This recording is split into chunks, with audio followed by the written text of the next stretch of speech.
চারটা টিকিট করতে বলো তো। জানিস তোর বাবার অনেক আগে ফিটিং করেছিল।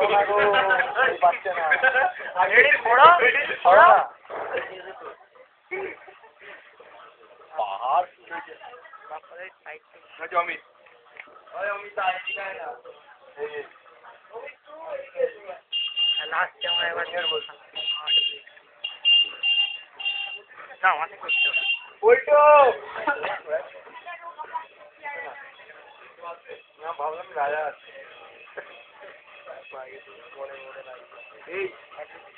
দেখ এই আসছে কিন্তু পাড়াকে সরান অবশ্যই শুনবে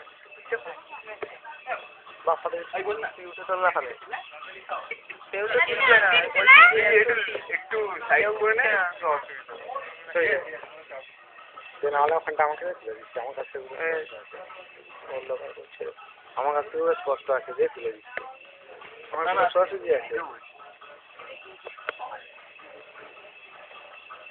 রাস্তা লোক পর্যন্ত উঠে যাবে তোর আসল লাইটে অসুবিধা আমাকে এখান থেকে